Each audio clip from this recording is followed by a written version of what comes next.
नमस्कार दोस्तों, मैं हूं कमल सोडा और आप देखना शुरू कर चुके हैं द अलग। दोस्तों, आज बात देश के रीढ़ की हड्डी कहे जाने वाले किसान की।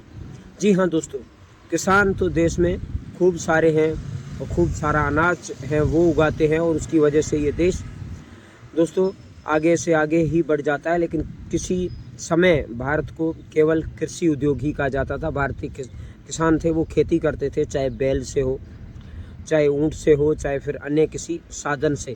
मगर आज भारत कृषि में आगे बढ़ चुका है। बहुत सारे ट्रैक्टर, बहुत सारे मशीनें कटाई के लिए, बहुत कुछ है। मगर भारत का किसान आज भी सड़कों पर है। मगर आज बात जैसलमेर के किसानों की। जब जैसलमेर के किसानों का हाल जानते हैं दोस्तों, तो जनवरी और फरवरी यानी कि जनवरी के एंड और फरवरी के शुरुआत में जैसलमेर के किसान अक्सर कर इन्हीं दिनों में सड़क पर ही दिखते हैं। कभी कलेक्टर महोदय के आगे जहां पर ज्ञापन सौंपते हुए, तो कभी सड़क पर अपनी मांगों को रखते हुए। दोस्तों, किसान जो है वो देश की रीढ़ की हड्डी है। मगर जब वो सड़क पर हो तब बात दोस्तों ठीक नहीं है, बात बनती भी नहीं है, क्योंकि वो सबसे बड़ा अन्नदाता है। किसान के बिना देश की सारी चीज़ें अधूरी हैं। किसान ही वो व्यक्ति है दोस्तों जो सब कुछ भुलाकर ठंड में, गर्मी में, धूप में, बारिश में, मगर वो फसल पकाता है और उसका एक एक निवाले की कीमत वो किसान ही जान सकता है। मगर जैसलमेर के किसानों का कहना है कि पिछले लगभग 10 सालों से सरकार चाहे किसी की भी हो, मगर हमें ये सुनने को मिलता है अच्छा होगा, मगर होता नहीं है।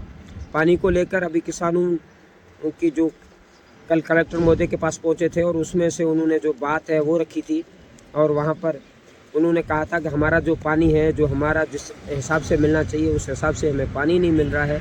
उसको लेकर हमें दिक्कतें आ रही है। इसको लेकर सरकार को थोड़ा जो है वो संजीदगी से कदम उठाने चाहिए और हमारा पानी जो पीछे से जो लोग खा जाते हैं उन पर उनको कार्रवाई करनी चाहिए और हमें हमारा हक मिलना चाहिए।